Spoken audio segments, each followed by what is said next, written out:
Coming up on Up at Noon, Far Cry 5 is out and it has bears. Will they ever stop making more Lego games? And Deadpool's cartoon is canceled while the X-Men movies are delayed. What's up with that? All that and more right now on Up at Noon Live.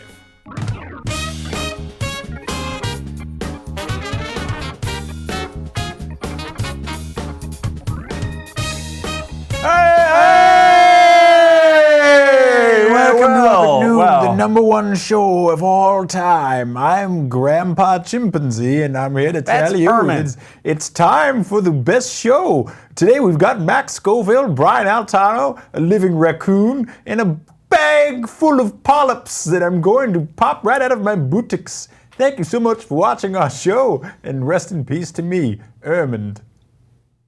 All right, so I think we broke the show last week. Welcome back to Up at Noon. If you're just tuning in for the first time ever, it's a show that we do every week. We're on IGN. We're on IGN.com. We have chat features on IGN.com, on Twitch. We're also on YouTube. We are on Roku. We're on Apple TV, Xbox One, PS4. Basically, if there's a place you can watch live things on the internet or just recordings of things, we're on there. So keep in mind that right there, that just ran on the front page of the world's biggest video game website of all time. That's what they were like. People were like, "This is it. I'm really into Fortnite. I love Far Cry. I'm playing Sea of Thieves. I love PUBG. I'm gonna find out all the cheats. Check out the reviews." They come to the front page. What do they see?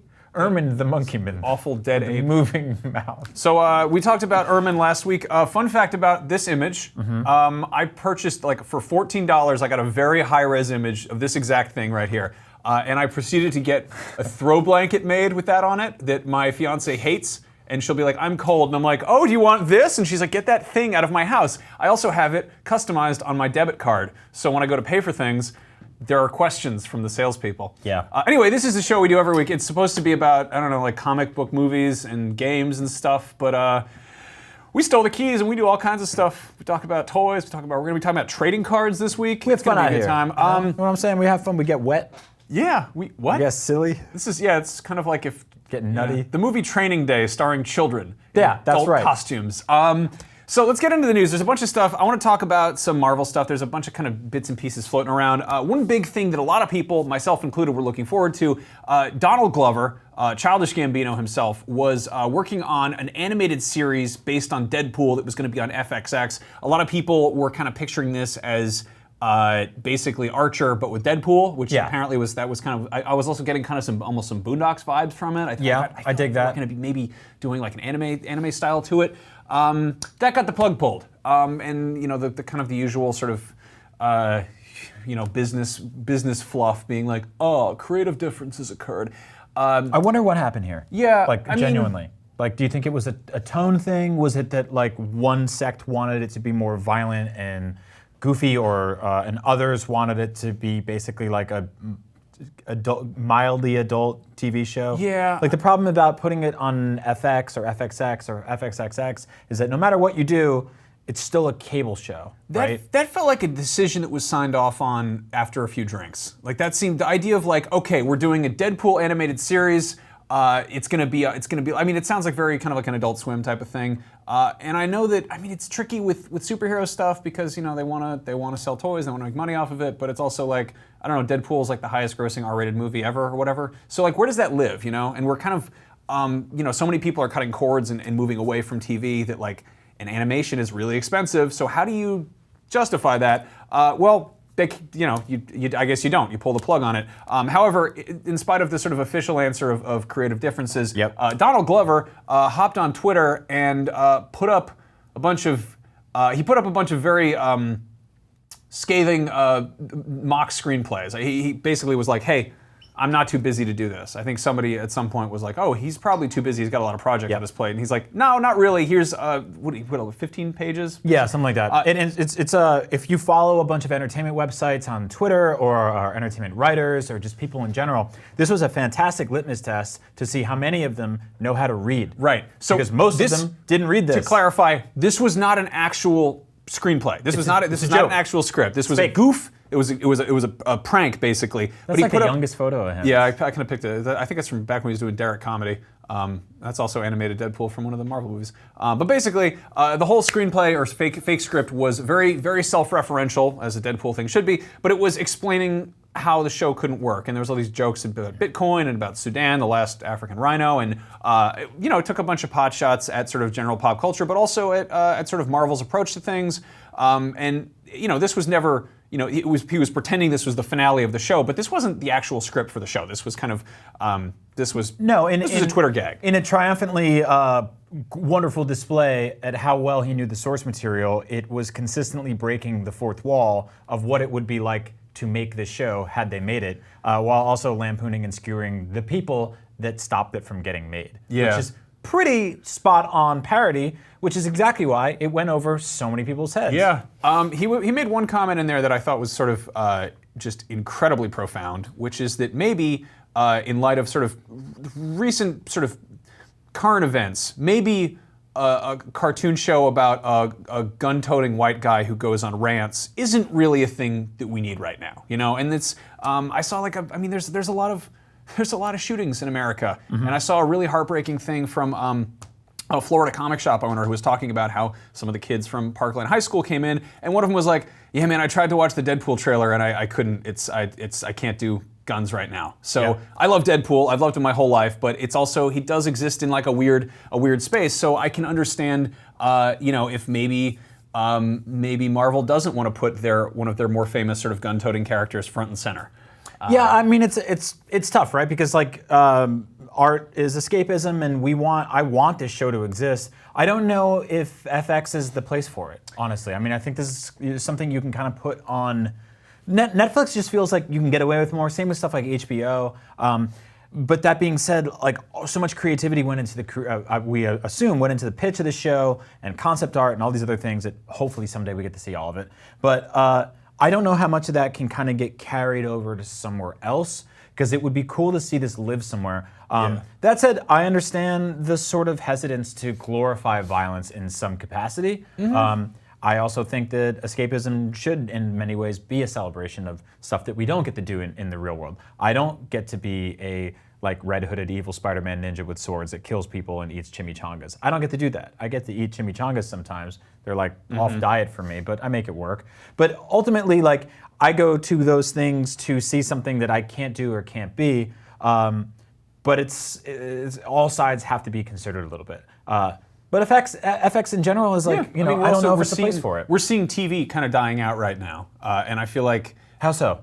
I mean, people are cutting cords left and right. People are jumping onto streaming stuff, and I mean, I guess FXX has like a streaming component to it, but I mean, there's still that accessibility of finding a show. It's not the same as let's say because TV as a storytelling medium is ironically stronger than it's ever been. Right. And less people are getting that through an actual cable line. Yeah, no, but I feel like the sweet spot for like a mature audience's Deadpool cartoon show, had Deadpool sort of reached the general public sooner, would have been something like Adult Swim or back when Spike TV had an animation block, when we were getting stuff like like the Boondocks or Afro Samurai or Spike Lee had that show Stripperella, which didn't last long. I mean, when Archer first showed up, there were a lot of shows that were, and some had more. I mean, Venture Brothers, for instance. There's a lot of stuff that's definitely not aimed at kids that still had violence and humor and stuff rolled into it. Do you think the issue is there that people will stumble upon something that's too mature for them? Because there should be a place for these things that adults, kidults like us can go find.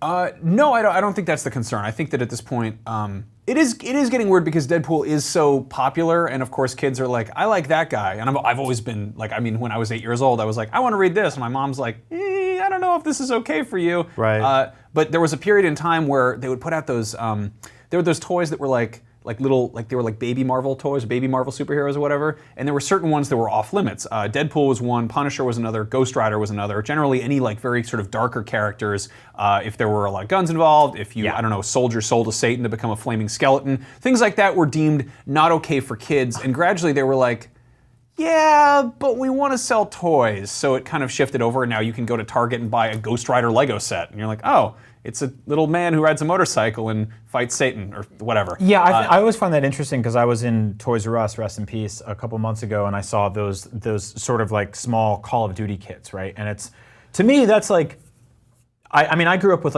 toy soldiers and the little green army men and shit and stuff like that. But to base it specifically on a brand that is M-rated and then selling it in a children's toy store, it gets a little dicey. Again, we're not calling for censorship. I want all these things to exist. In fact, I want them to thrive in a place where adults specifically can find them and celebrate them, like HBO, like Netflix. I mean, you look at something like The Handmaid's Tale, which I love, and it's coming back in, 2 months, a month. That's an Amazon show. And I don't think that show could run the way it runs on network TV. That said, there's a lot of shows on network TV that are getting, or cable TV that are getting away with a lot more. But like you said, people are cutting the cord, so it's also.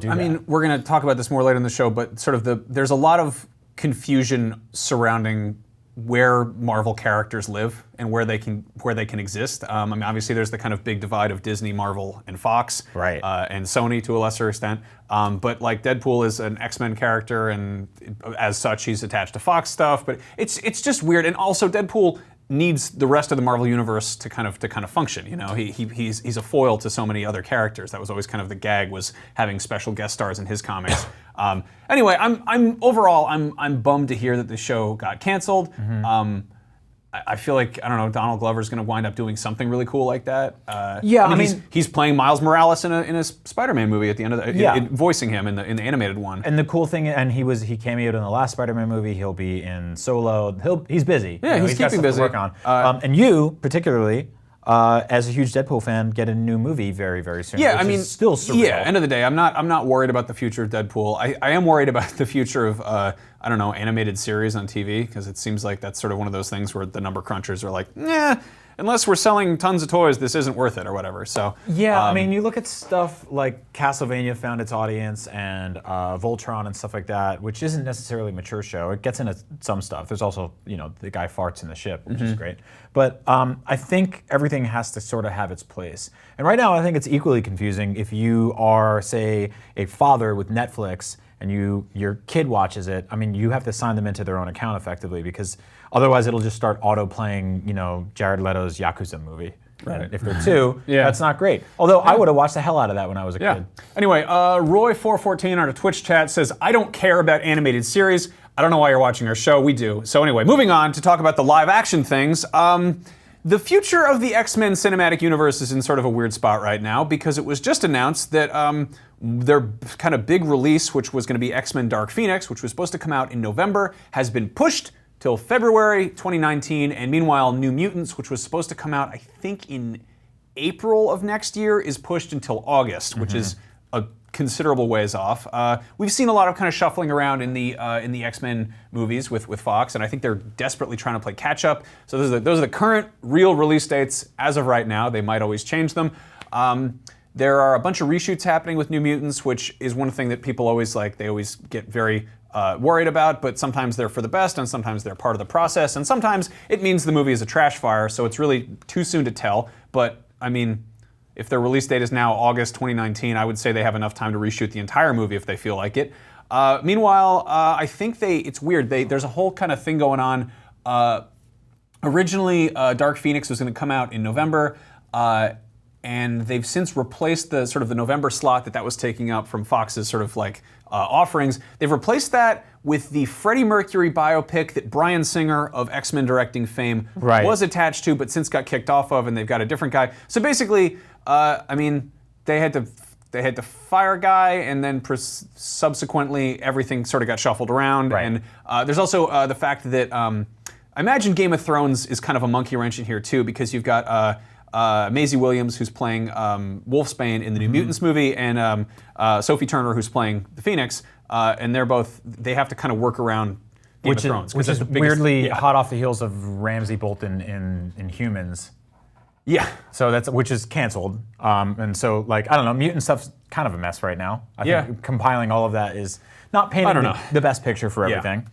Let's say the same thing we always say, and I feel like we have to reiterate it. I'm completely done with these movies. I just want them to reboot them with a new direction. I feel like they are so deep into this nest now that they're still carrying over story beats and tones and concepts that Bryan Singer had in 2002. I would love a hard stop. I feel like Logan came so close to doing that in terms of just sort of putting that little tilted cross into the grave and moving us on. I mean, meanwhile, giving them to a new director, starting the franchise anew, and going brand new and fresh with this, and I don't know, maybe giving us those colorful costumes we've always wanted. Kill some darlings, just really just trash it all and like figure it out. Yeah, I love the X-Men. I want to see them, done justice. I keep being like, maybe this time around, and then it comes out and it looks like a sci-fi movie from 2006 or whatever. Yeah. Anyway, moving on. One of the biggest things to happen this week is, of course, the release of Far Cry 5. Yes. Far Cry 5, it reviewed really well. Everyone seems to really enjoy this. We gave it an 8.9 here at IGN. Yeah. You beat it, right? I finished it last night. You finished it last night. I got my copy a lot later than yours, and I'm only a few hours in. But it's a Far Cry game. Yeah. And that's good. I like Far Cry games. The setting is, I'm like kind of whatever about it. I think there's a lot of discussion about the whole like the themes of American politics, and is this about alt-right or whatever. At the end of the day, it really doesn't matter, because the best things in Far Cry games are never the main story. They are never.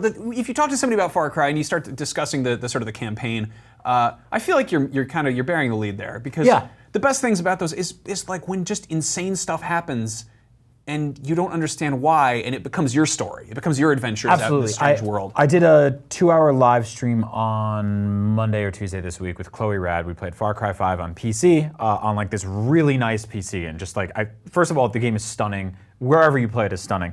But Chloe was playing on PC, and she was just headshotting everybody, because she's got that QWERTY mouse and she's keyboard also action. stupidly good at games. She's incredibly good at games. But we did a thing where we basically said, like, let's just walk to our mission instead of fast travel there. And our mission was specifically as far away as possible, right? And so the plan for this Let's Play was get Boomer the dog, which you can, kind of this new guns for hire or dogs for hire or bears or cougars, both the sexual womankind or the actual animal, can all join your party and go on adventures with you. And so we said, let's walk down a road. And the amount of stuff that happened in just doing that is what this game is all about. And Max, you're completely right.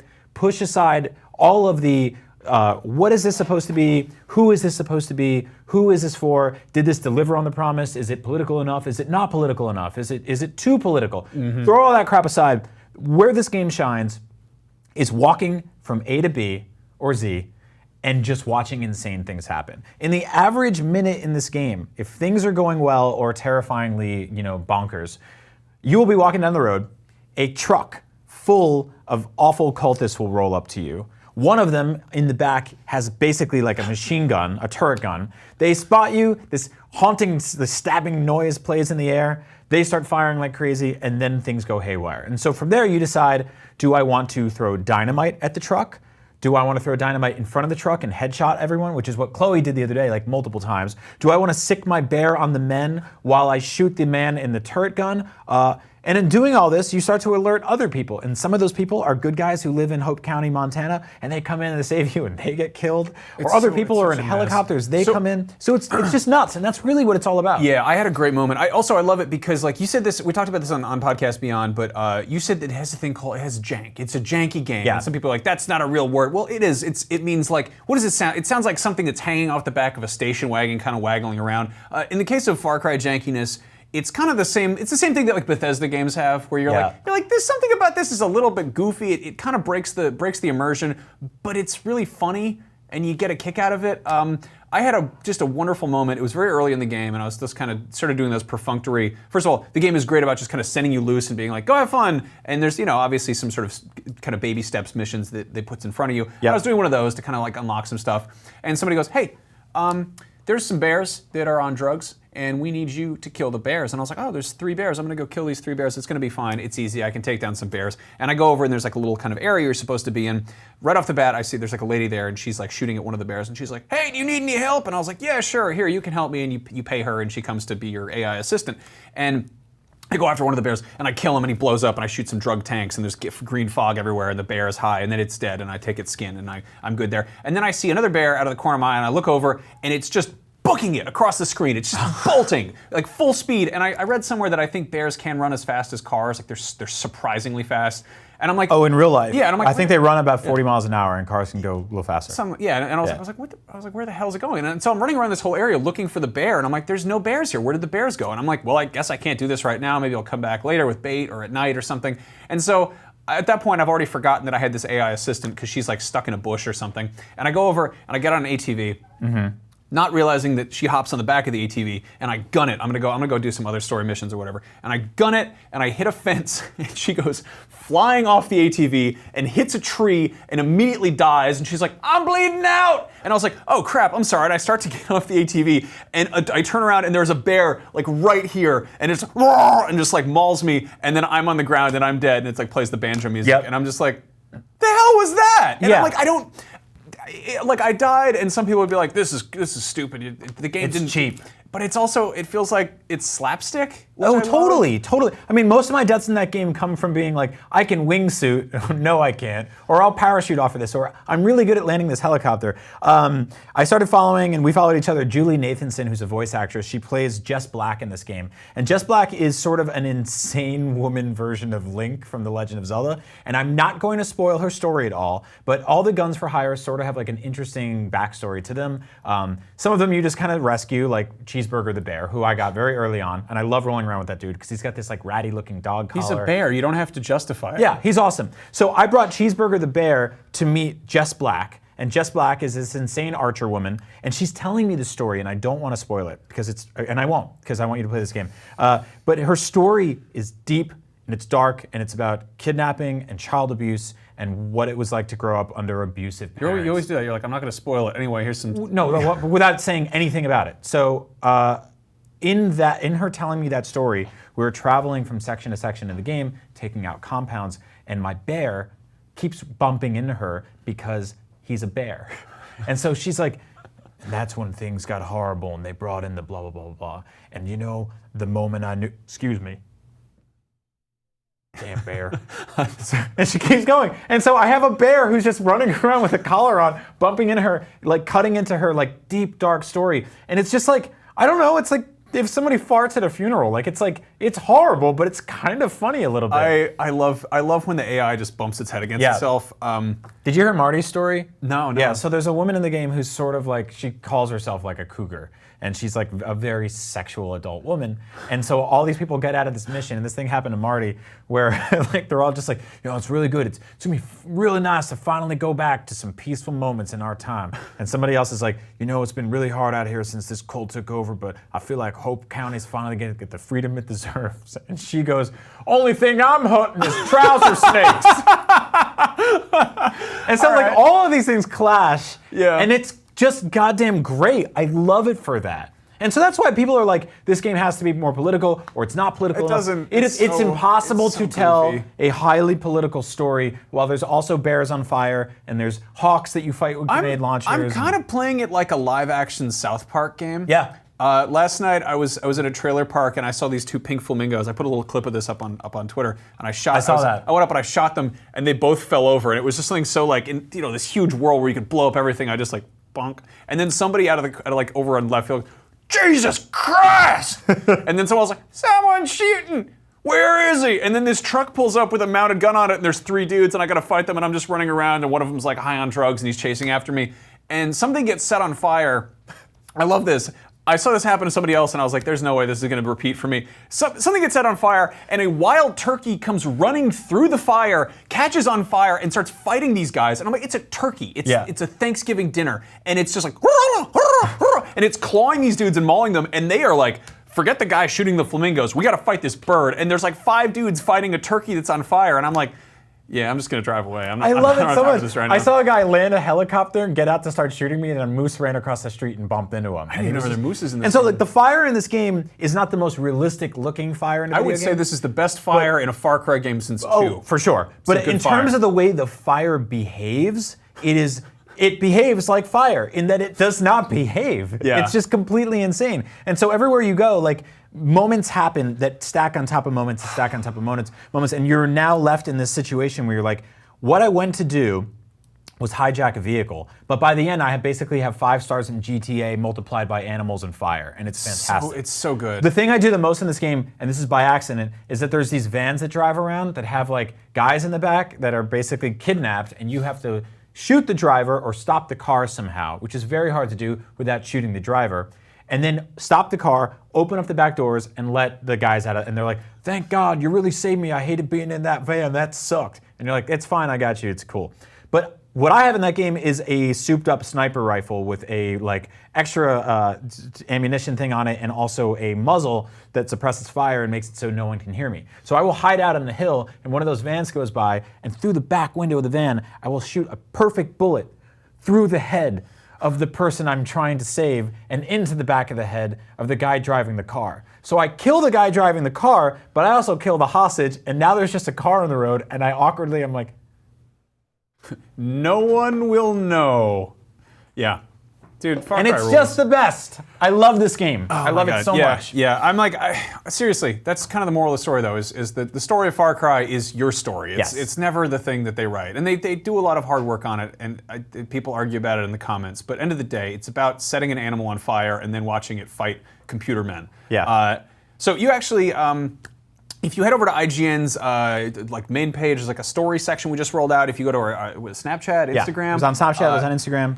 You got to be part of like a choose your own adventure Far Cry movie. Yeah. So Ubisoft reached out to us and they wanted to know if we wanted to partner on something that was basically like a live action playable version of their game. And by that, I don't mean like we played the video game together. I mean like we shot a short action film that sort of shows how crazy things can get in that game. And it was really fun because I've always been a fan of this sort of like video games in real life type of thing. Yeah, it's super fun. Like one of the first things IGN ever published that I was really into was the April Fool's story about the Legend of Zelda movie trailer. I love stuff like that. You know, it's really cool. So it was an honor to be a part of this. To be part of this was interesting because I got my script.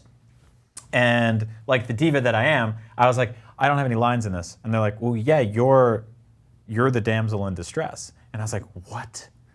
Darnsel. What? Family place. I'm the damsel in distress. And so I found out that basically Alana Pierce, who's works here at IGN, she hosts The Fix, was my co-host, and she was the star of the action movie. And I was a guy that gets kidnapped and beat up by cultists to the point where like during one take I spit out blood. And the director was like, you did that a little too defiantly. We need you to look a little bit more like you've been beaten. And I'm like, I can't even spit blood like with courage and defiance. And they're like, no. But the cool thing about this, and one of the coolest things I've ever gotten to do, is I got to work with a makeup artist, professional makeup artist named Tara Marshall Escobedo. And in the course of about an hour to 90 minutes, she did movie makeup on me that made me look like a weird Bruce Willis that just got his ass kicked. So here's how I look. And so to break this down, because this was super cool, she applied scars to my face, which you can see there, that she built out of basically putty and glue and then filled with blood. She kept doing a thing where she would like look at me dead in the eyes and swing her fist up to kind of track the trajectory of what it would be like to get punched. So she was like, if you got hit here, your nose would bleed here, your lip would split here, and stuff like that. All of those scars she removed at the end of the first day of shooting and reapplied the next day. That's impressive. So when I got in the next day, I was like, oh, you can put my scars on me. I love you put these on social media and they're awful. Yeah, I mean, I put them up without, like, I had to explain what it was because without any context, people's gut reaction was, are you okay? It looks like you were in a car accident, like you're in a car. And so they flicked dirt on me, blood on me, they put fake sort of sweat all over me, and then they took a jean jacket, they had a full wardrobe team that fitted clothes for me, and then went outside and destroyed those clothes. And I was like, man, this jean jacket's really comfortable. Where'd you get it? I'm gonna buy my own. So they went outside and they were cutting it up, punching it, hitting it, and one of the wardrobe people actually was cutting the jacket and cut her finger. And I was like, put the blood on the jacket. So this was super cool to work out. There it is up close, some more high-res photos. But yeah, they put a great split across my nose. It was funny too, because I had to wear this for 2 days. So when like craft services came and we had lunch, I had to eat around the scars on my lip, and then people would just sort of be like, I'd be in the middle of lunch having a conversation, like eating chicken and vegetables, and look up and people would be like, hey dude, like it doesn't look, like you don't look okay. And yeah. Andrew Goldfarber's birthday party was that night, and I almost just went straight to it, with the makeup on and everything, and kind of was just like, hey, how are you guys doing? To see if like the bartender would give me drinks. I also took some pictures of just like what it was like to work there. We worked on a farm in Petaluma. It was just really cool. Like, dude, I'm so bummed I missed this. I think I was supposed to be the manzel in distress. Yep. But ironically, I missed a Far Cry shoot because I was in Vietnam, jumping off of boats and visiting wild animals and things like that. Yeah. But it looks like you had like a really good time. You got a weapons expert. Yeah, this too? was the weapons expert. Really fun. I told a really funny story about him on the Comedy Button, so go listen to that. But he just opened up a van and had just a table full of like declassified guns, fake guns, BB guns, rubber guns, all stuff like that. And he was just like, this is a shotgun, this is a double barrel shotgun, this is a mace. This thing, and he said that he's been like pulled over late to like shoots a couple times by cops, and he has to show them all this like certification to be like, I have a trunk full of guns, but it's okay, don't worry, man. So yeah, that's awesome. Yeah, so this thing's really cool. Also, there was a horse there, which is a great animal. Thanks, Brian, for taking a picture of a horse. We didn't have enough of those for this show. I didn't show you the best part of him, which was that he had just a really huge. It's a horse. Fifth leg. No kidding. Yeah, it was not. Thanks, dude. It was like this. So anyway, that's cool. That's if you go to the IGN main page and scroll around, there's like a little picture of Bloody Brian in the corner if you find it, and then you can scrub through it. It's also on Instagram stories and on Snapchat. Yeah, still? just on Instagram right now. Okay. So Instagram and the front page of IGN. I love that all that work went into something that mostly evaporates. You know, it's sort of a Mission Impossible secret mission. It's kind of amazing, but I mean, it's sort of everything goes away. Yeah. So on the subject of Far Cry 5, I've been playing it and I really dig it. There's a problem though, which is that it reminds me a great deal of Metal Gear Solid 5. Metal Gear Solid 5, I think, is definitely in my top 5 games. It might be my favorite game ever. There's something very special about it, and I kind of wanted to talk a little bit about sort of. It's a game that I think I wanted my whole life. It's seriously my favorite game, and it's sort of heartbreaking that we'll never get a finish to it or a sequel or anything like that. So I realized that it is 2018, and I'm talking about a game from 2015, but bear with me for a second. That's okay. It just got a floppy-ass sequel like 2 months ago, so I think it's relevant. Metal Gear Survive. I can't even. That's like some creepy doppelganger of your ex or something. But basically, it feels like a game I waited my entire life for. When I was in like 4th grade, I was playing like Super Nintendo games and stuff. But one thing I really love to do is I would hang out with my friends and we would play Manhunt in the backyard of all of our backyards, which is like nighttime hide and go seek. Which, when I really dig into what I love about Metal Gear, it captures that feeling, like the idea of like a stealth kind of action gameplay. Yeah. I remember like we'd get into it. We'd buy like camo jackets, and we'd like my cousin came and played with us once, and he put like a ski mask on, and he was hanging from a swing set. Like the kind of stuff you do as Snake, like that whole feeling of just like of nighttime just sneakiness. And I mean the Metal Gear games always kind of scratch that itch, but like Phantom Pain is sort of like a full-blown sandbox. Kind of reminded me of playing that kind of game in my literal sandbox as a kid. Moving on, kind of 5th grade later on, I got really into like military hardware. I think it was because of watching some action movies. I was really into True Lies. It was kind of like when you watch like your first R-rated movie and you're like, I love these, I like the guns, and my mom was like, I don't know how I feel about that. And I was like, I don't care, Mom. And I'd go to the library and I'd check out all of those eyewitness books. You might remember them. I got some covers up here. But they had all like the details of like, I love that the Special Military Forces one on the side there. I actually rebought that on like used on eBay. Looking through that book, it's crazy how much technology is actually in Phantom Pain, because that was a bunch of like decommissioned like Cold War era technology. There's a pink Jeep there. That was an actual thing you made. I always joke about how in Phantom Pain you can go in and you can customize a Jeep to be pink, but that was like a literal kind of desert camo they did. Right. But I would check these books in the library, and I would spend all this time drawing these like crazy guns with like weird attachments and stuff. And it's kind of insane that Phantom Pain has so much of that. It has this kind of like military otaku stuff where you can take like, you can put attachments on. You're like, oh, here, I made like a silenced grenade launcher. And you're like, that doesn't make any sense. It's the kind of thing that like a 5th grader would do. So moving on, in 7th grade, I played Metal Gear Solid, and it blew my mind because it was the first time I was like, this is like the intersection of an action movie and a video game, and that kind of that spun off, and I was obsessed with it. I loved it. And my mom wouldn't let me actually buy it because it was rated M for mature and had guns in it. So I would obsess. I'd buy the action figures, and it got me really into 80s movies. It's actually how I discovered John Carpenter, who's one of my favorite directors. He directed Escape from New York, obviously starring Snake Plissken. Right. It got me into 80s music. But yeah, it kind of, I think about it, it actually preceded my love of mecha anime, of giant robots. Like I'd seen Voltron and stuff, but it was later than that I got into like stuff like Gundam 8th MS Team. And so, yeah, moving from that, it was weird. I rewatched The Rock a million times, which is one of the most Metal Gear movies. It's got, I think, definitely. Harry Gregson Williams, who does some of the music for earlier Metal Gear games, actually worked on The Rock.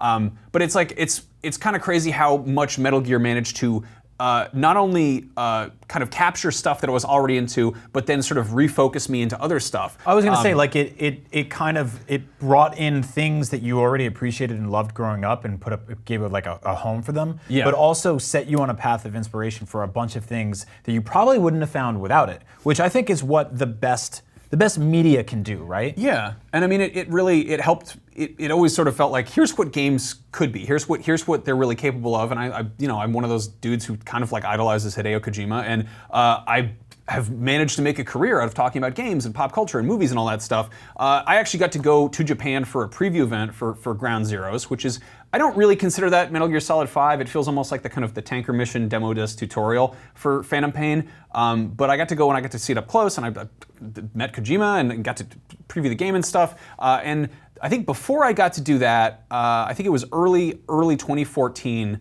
I was really into Gundam models. I got back into those. I was building a bunch of those, and I also started collecting 80s vinyl records, specifically like new wave and pop. And so I didn't know what Phantom Pain was going to be, but I had this period where I was into these two things at the same time, and they're entirely disparate. There's not really a whole lot that you have in common between like Kim Wilde and giant robots. Yeah. But here I am, and I'm obsessing over just this pop music. And there was a point in time where I remember walking down the street and I'm listening to Laura Branigan or Kim Wilde or something, and I'm like, I really wish there was something that combined 80s music with giant robots, and I'm never going to get that. But then I did, and they made the Phantom Pain. Yeah. And it was this. Suddenly it's a game where I'm in this mech suit with this customized weird grenade launcher I made, and I'm wearing like leopard print camo, and I'm hauling ass on like a walker gear through the desert, and I'm sneaking around like I'm playing Manhunt in 5th grade, and it's blaring, Kids in America or Gloria or something, or Rebel Yell, and I'm just like, how is this game real? How did this actually happen? And it's not finished. It's not a finished game. You play through that game, people are always like, oh, I never finished it. I'm like, that's okay, Kojima didn't finish it either.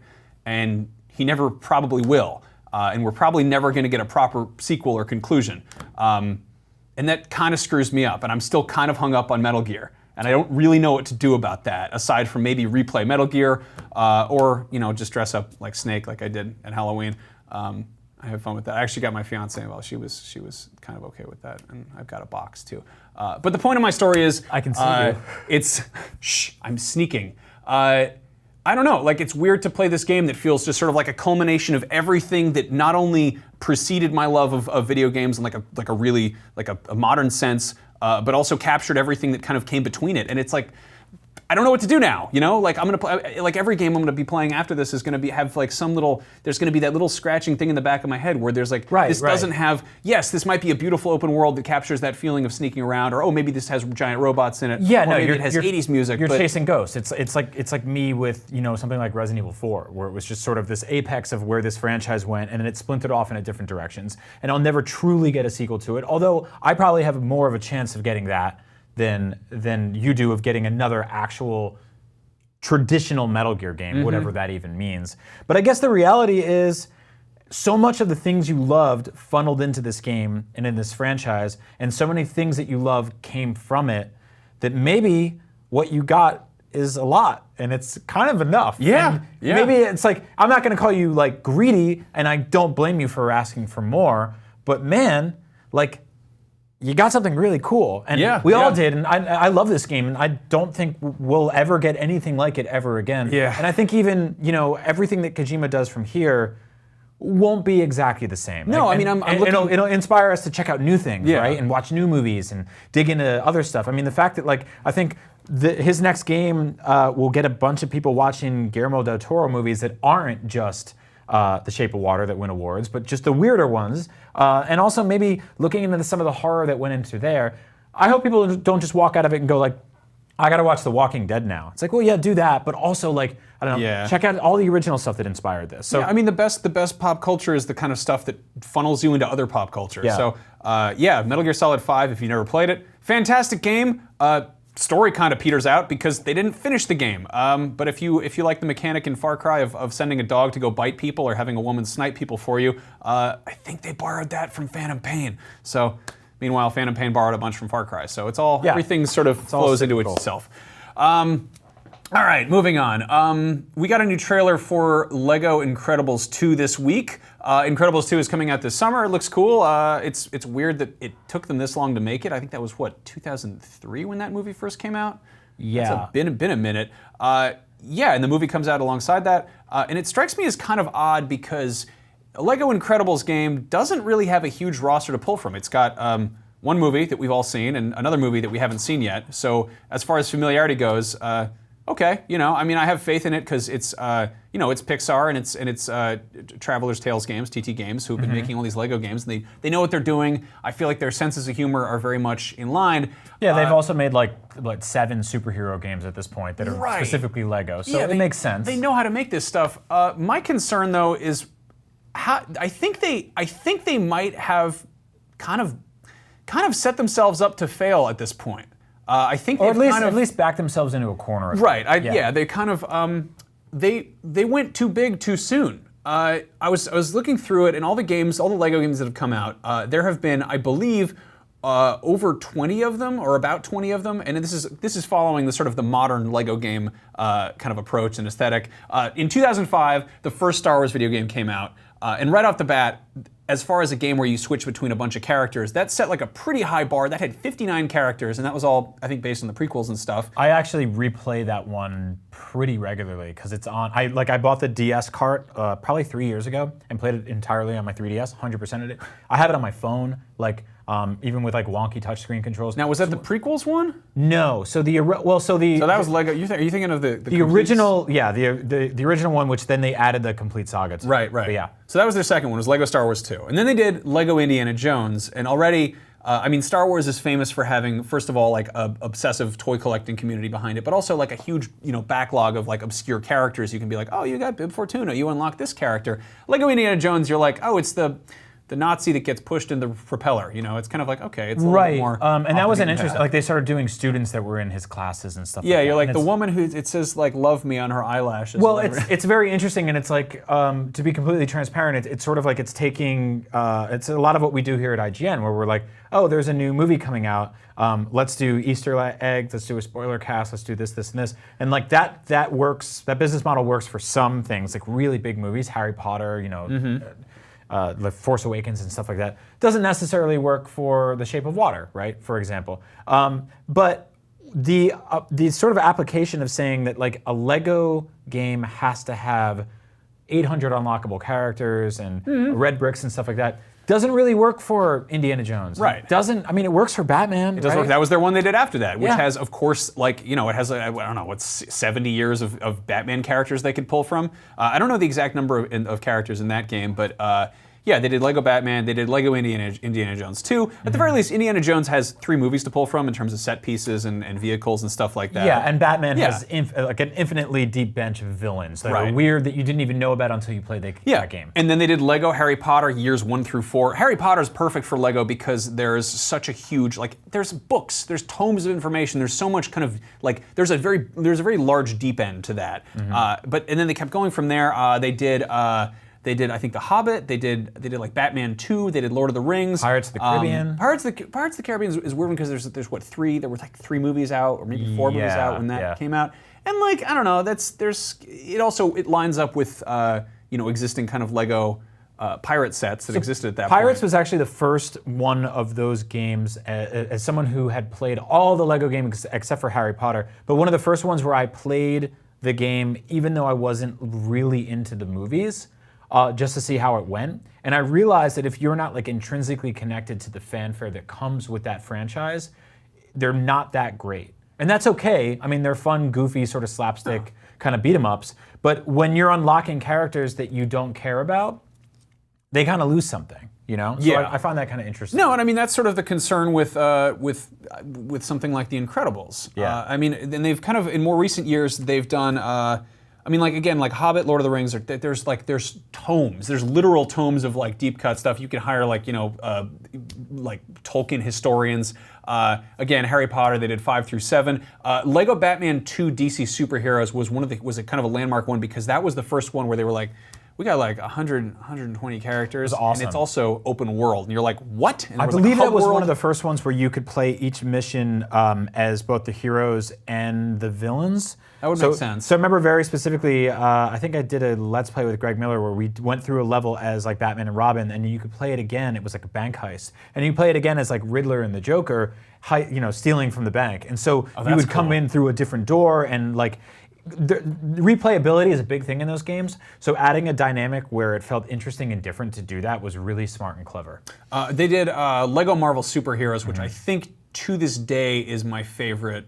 I think even above the Star Wars ones. It's so good. It's got such a huge kind of connection of all the Marvel. Like, this was again after this was after the whole Disney Marvel thing, and it was weird to see. I don't know, it was weird to see Captain America and Bobby Storm and Wolverine. Did I say Bobby? It was cool to see the X-Men, the Avengers, Exactly, and the Fantastic yeah. Four together without any lawyers getting in the way. No, it had like Yeah. deep cuts of like, it had like Gambit, it had like all these characters that I'm like, I haven't seen these guys in forever, and I was like, oh, the second one surely is gonna have like, it's gonna have an even bigger roster. Yeah. And then it was weird because they put out Marvel's Avengers, which was strictly about the movies, and I was like, well, that's not really my main, main connection. Lego Dimensions was interesting because they managed to find a way to capture a bunch of stuff that maybe, like Lego Back to the Future kind of suffers the Indiana Jones problem where you don't really have enough characters that people really care about. Like maybe, maybe like a dozen overall across all the movies, different costumes and stuff. But they managed to be like, oh, Back to the Future is a level in here. Same with The Simpsons and Adventure Time, which is. It didn't really work out with the whole Toys to Life thing. They did Lego Ninjago, the movie. That's entirely their thing for people who are into the kits. I guess that makes sense. Lego Marvel Superheroes 2 suffered from the curse of Fox lawyers and managed to not have any Fantastic Four or X-Men in it. And now we're getting Lego The Incredibles. Don't forget about Jurassic Park. Oh yeah, Jurassic Park. Which I 100% it, and Right. again had the same sort of issue where you're unlocking like Jimmy Fallon because he has a cameo in Jurassic World or something like that. Yeah, like, he voices the navigator. Or yeah, whatever. I mean, there's like you unlock alternate costume versions of like Dennis Nedry and Ian Malcolm. I love Jurassic Park. I love Jurassic World. I love that whole.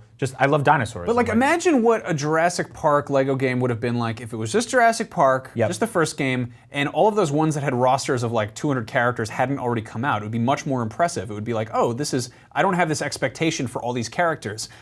So in the case of, and again, Jurassic Park was pulling from 4 movies at that point. Yes. To put out an Incredibles game that's pulling from 2 movies, obviously, it's for kids. It's for like kids and their parents to play together, and it's going to be adorable and it's going to be good. These guys have like a really good legacy going on. But I feel like they're running out of stuff to make Lego games about. Yeah.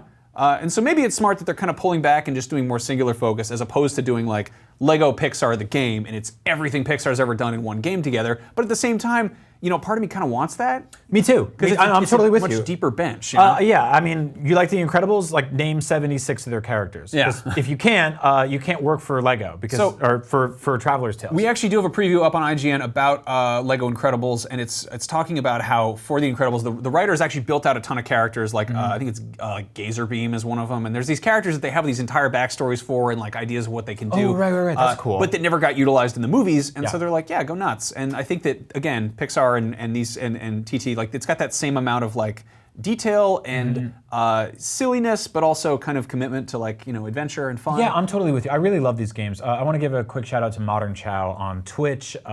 He says, Lego is great because they kind of took over the mid-tier game that we used to have in previous generations of video game eras. I think that's completely spot on. Like right now, everything is either like a quick, mindless sort of like iOS style game, or it's this like massive AAA thing, or it's like a little indie game, or it's like this open world games as a service. And the Lego games sit right in the middle. It's like, yeah, man, like play a mindless beat 'em up with your kids or your friends, or like get drunk on a Saturday afternoon, and like you and Max can be Captain America and Wolverine, or like Dennis Nedry and Ian Malcolm, and you can punch raptors and do all that fun stuff. I love your pitch for like a Lego Pixar game, because it'd be just cool to see all that come together. I mean, if you look at like we get kind of moments of all that stuff in like Lego Dimensions. You look at like what was the Disney Infinity brought in all these different franchises, all these different things.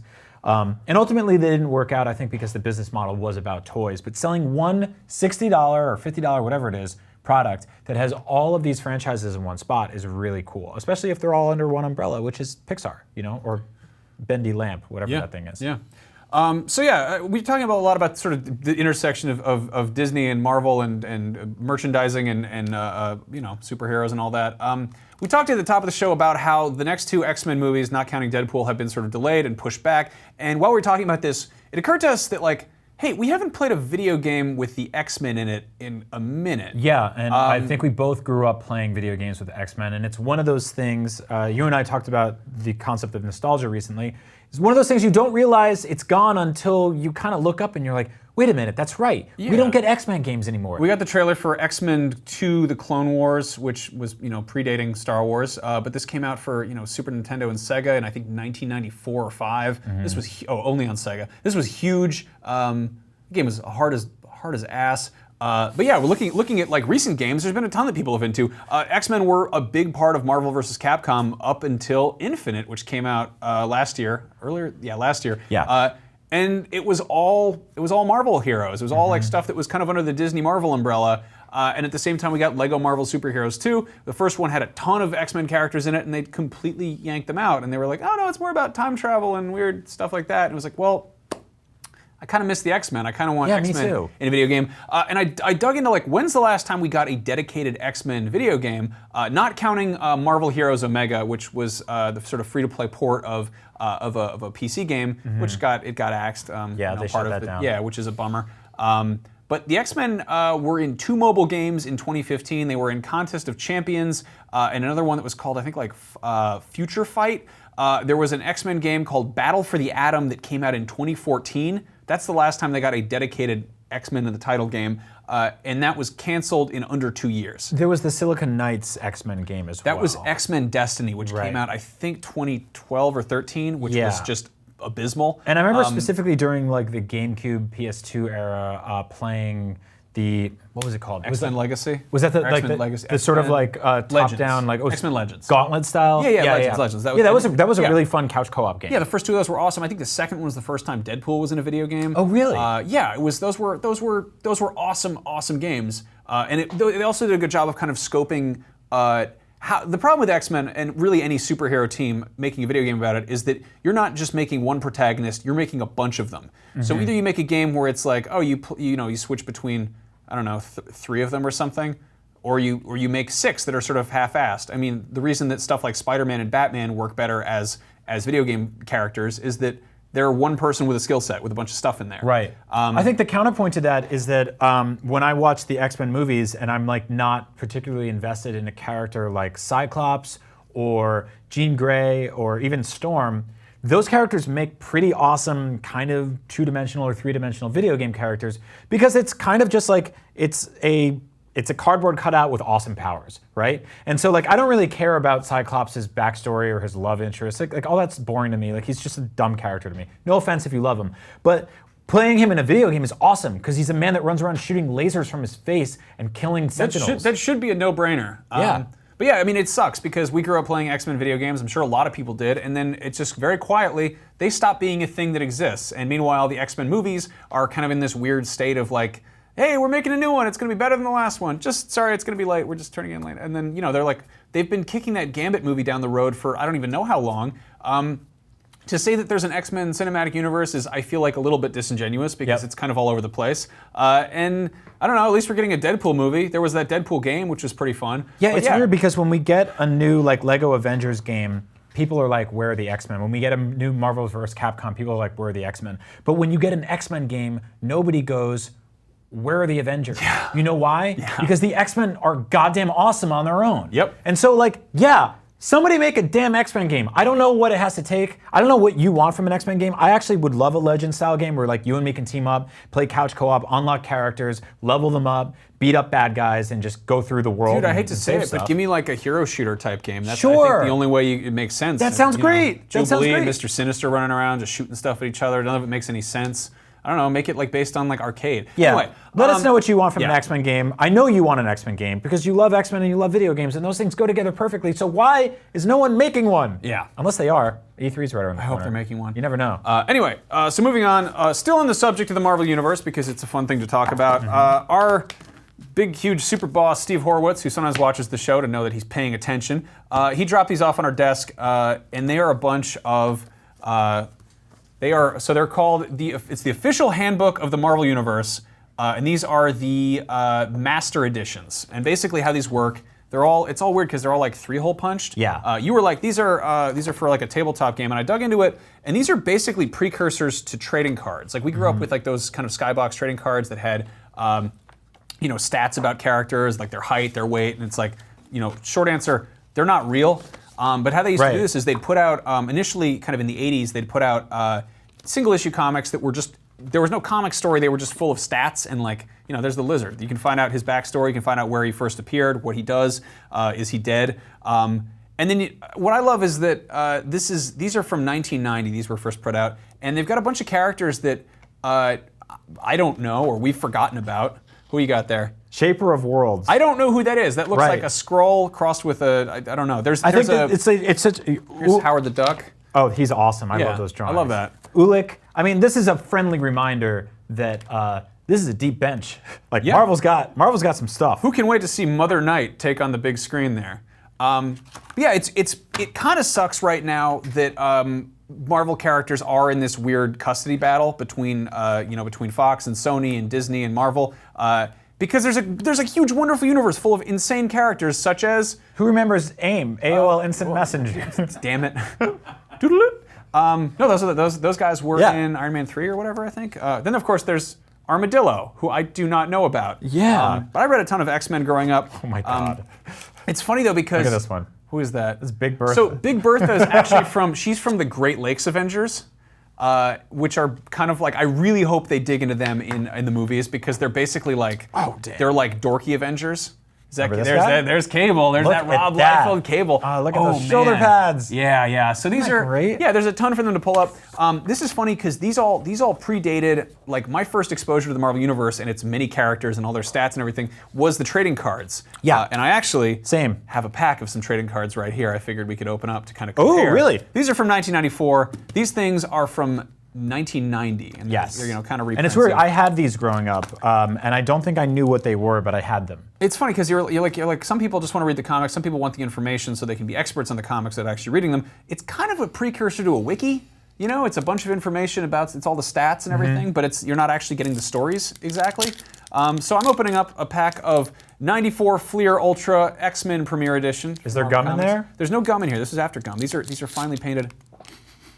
Ooh, it smells like a printing press. I bought a case of these a while ago because I was feeling very nostalgic, and also there's something so special about opening up a pack of trading cards. It really does feel good. Over 20 years old.